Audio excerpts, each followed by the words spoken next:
Xaçmaz rayonu Xanlıqova kəndinin sakinləri artıq neçə ildir ki, dövlət qurumlarının yollarında qalıblar. Kənd sakinlərinin döymədiyi qapı, yazmadığı yer qalmayıb. Ölkə rəhbərliyinə də 600 nəfərin imzası ilə ondan çox müraciət ünvanları var ki, hələ də nəticəsi yoxdur.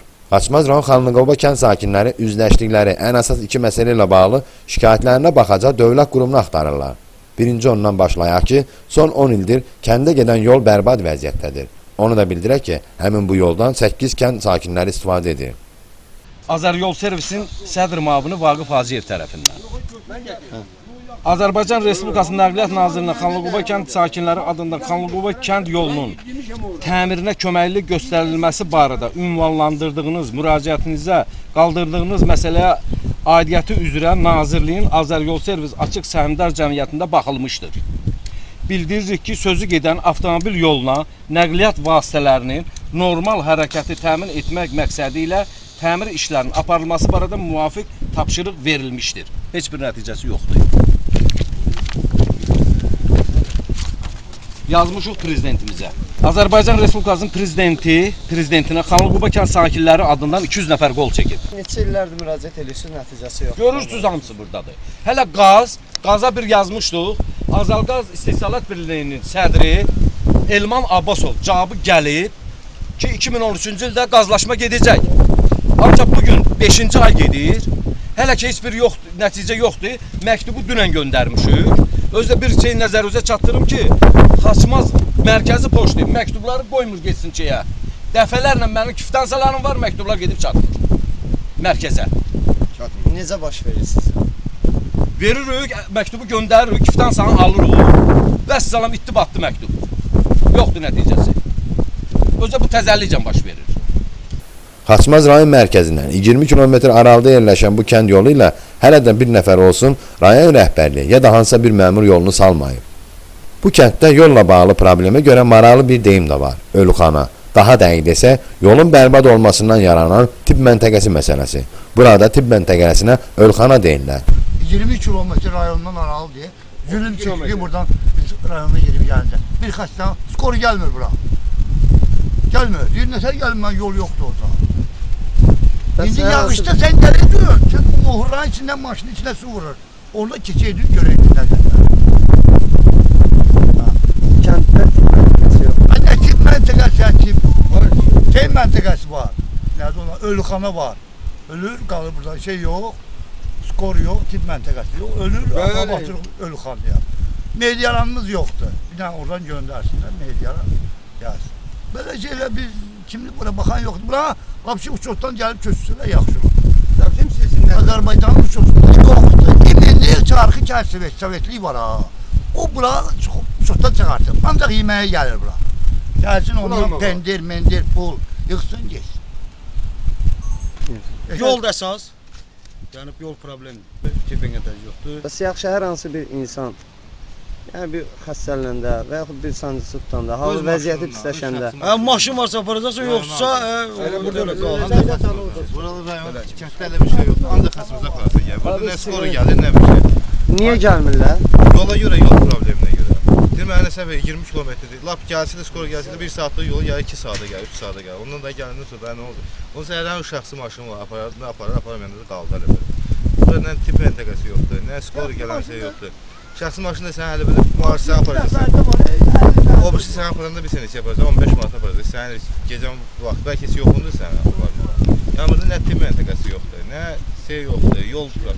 Skorun gəlməyə elə ki, bu qəliz söhbətdir skorun gəlməyə. Yola görə gəlmir skor. Kənd sakinləri bildirir ki, bu gözdən uzaq kəndin problemləri çox, amma baxan isə yoxdur. Bu kənddə yol problemi ilə yanaşı daha çox kənd ərazisində olan, lakin onların əlindən alınan otla örüş sahələridir. Kəndə məxsus otla örüş yerlərini Azərenerjinin prezidenti Etibar Pirverdiyev qanunusu olaraq zəbt edib. Kənd sakinləri bildirir ki, kəndə məxsus örüş yerlərində Etibar Pirverdiyev taxıl əkdirir. Kənd sakinlərinin bu yerlərə yaxın düşməsinə belə icazə verilmir. Kənd sakinlərinin sözlərinə görə bu kənddə əsas məşğuliyyət maldarlıqdır. Onun üçün də şərait yoxdur. Otlar yerindən zəbt olunması səbəbindən kənd yerində malqara saxlaya bilmərlər. Saxlanılan malqara da kənd içində, həyətdə bağlı saxlanılır. Bizə veriblər 135 hektar 70 ton deməli örüş sahəsi. Həmin örüş sahəsi gəlsin torpaq şöbəsinin müdürü Adgözəl Tağıyev. Hünəri çatır. Gəlsin həmin şeyi göstərsin bizə örüşü. Yoxdur həmin örüş. Satılıb Azər Enerjinin MMC Bakı Soveti belediye neçə dəfə gəlib burada şeyləyib deyib ki, alın verəcək, anlatıb çıxıb gedirlər. Əkin biçilən kimi çox xoş gəldi. Ləğv olur, yaddan çıxır. Bir daha gedək bax. Basıb bu əkin. Hanı? Cəmaatın malı gedir qayıdan. 2 gün bundan qabaq kasıb adamdır. Malı getdi qayıdan. Öldü. Harda tutarsın, nətər saxlasın. İş yeri yox, güc yeri yox. Vəziyyət çəkir də cəmaat. Bax, buna hamısı deyə bilər ki, cəmaatın malı ildə düşür oradan getdi Karpasıya hissə. Bu adam da o malı güdür ki, ildə bir dəfə ondan xeyir götürəcək. Körpə bağası qaldı yer. Yoxdur, fakt örüş yoxdur, çətindir, cəmaat əziyyət çəkir. Qayanın qırağında elə sürüblər ki, adam özü sürüb keçər. İslahat Komissiyasının sədri 135 hektar bizə örüş ayırır. 4 hektar yarım perspektiv plan ayırır. Stadion ayırır. Qəbristanlığı üçün yer ayırır. Onlar hamı satılıb. Bugünkü gündə bir qəriş gəlib göstərənməz ki, bura qəbristanlığı üçün ayrılan yeri plana veriblər. Örüş üçün ayrılmış yeri Azər Enerjiyə satılıb. Əkilib yonca. Kəndi perspektiv var, hamı satılıb. Yoxdur. Kim tərəfindən satılıb? Kim tərəfindən satılmadı? Bələdiyyə rəsmi tərəfindən. İbtidai təhsili belə olmayan şey 3000 dollar alıb qoyublar. O da bugünkü gündə cəmaatı da özünə bu günə gətirib çıxardı. Ad familiyası nədir onun? Ad familiyası? Bələdiyyəsi. 10 il işlədi, satdı, dağıtdı, oturduqlarını indi birləşdirdilər bələdiyyəni ki, izi itirsin. İki kəndi birləşdirirlər. Boş getdir. Bax, gedən o qaya başında o eroziya uğrayan torpaqlar var bizdə.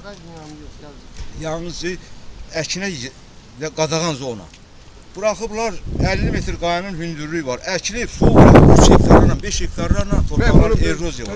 Çıxıb gedib faktı gedib onları çəkmək lazımdır ki, o torpaqlar indi bu gələcək nəslə lazım deyil. İldə haradasa 7-8 hektar torpaq eroziya olur. Çünki qayanın üstündə 50 metrdir hündürlüyü. Su əkilib, fakta bir dağa, həmin prosesdə bir dağa da var. Elə adamlar var ki, arxı şəhərli ki, işte bu cəmaat kəmə düşə bilməsin. Uçsun qaya, kəmə düşə yaşayır. Kəndin örüş sahələri yoxdur. Örüş sahələrinin əksəriyyətini veriblər icarəyə. Qalanı da 135 hektar, 70 not veriblər Azər Enerjinin, veriblər onlara. Bizdə Sifdə deməli 2099-cu ildə bələdiyyələr yarananda verdilər bizə, mən də bələdiyyanın buxaltı olmuşam. 269 hektar örüş sahəsi verdilər, bələdiyyə torpaqları. Sonra keçdi üstündən, baxın 269 hektar yoxdur axı, heç 69 hektar yoxdur. Sonra dedilər ki, dedik ki, həmən örüş sahəsi bizimdir. Çarxı bələdiyyəsi ki, yox, bizimdir. Bunların adından götürüb satılar Azər Enerjinin, nə bilim, nədir, o şirkətli firmadır, bilmirəm. Satdılar onlara, vəssalam indi qalıb onlardan sonra bizim də bu kəndin bələdiyyəsini ləğv edib birləşdirilər Çarxıya. Bu il deyəsən bir qədər yonca ki, faktora şoran yerdir, istifadəyə tam yararsız yerdir, şoranlıqdır. Amma nədənsə onlara deyəsən torpaq lazım idi, hansı vasitədir, hansı məqsəd üçün istifadə eləmək üçünsə, neçə il istifadə eləmədilər, qaldı ələ burada. Nalıq verirlər, bunlar neynir onu, nədir bunların məqsədi, mənim başım çıxmır.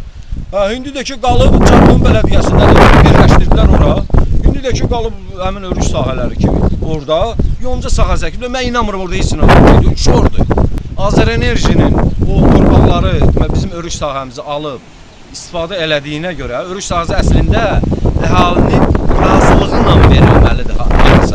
Əhalinin razılığıyla, öz istədikləri kimi əl altına gəlib hansı yollasa aldılar, deməli, bunun nəticəsində 600 nəfərə yaxın əhali ölümsüzlükdən əziyyət çəkir. Sakinlər bildirir ki, torpaqların qanunsuz zəbt olunması ilə əlaqədar şikayətlər edirlər.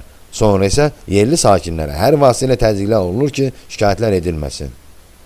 Hər yerdə əlləri üzlən sakinlər, ölkədə fəaliyyət göstərən televiziyalar vasitəsilə öz problemlərini yuxarı instansiyalara çatdırmaq istəyirlər. Bir çox televiziya əməkdaşlarını kəndə dəvət ediblər ki, gəlib onların problemlərini çəksinlər.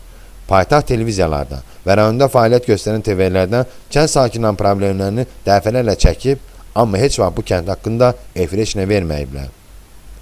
Biz isə Gündəm Xəbər qəzeti və televiziyası olaraq bu kəndin sakinləri tərəfindən səsləndirdiyi problemləri çəkdik, hazırladı və efirə verdik. İndi isə qalır səslənən problemlərlə bağlı aidiyyatı təşkilatlar münasibət bildirsin və Xaçmaz rayon Xanlıqova kəndin sakinlərinin üzləşdiyi problemlərinin həlli istiqamətində tədbirlər görülsün.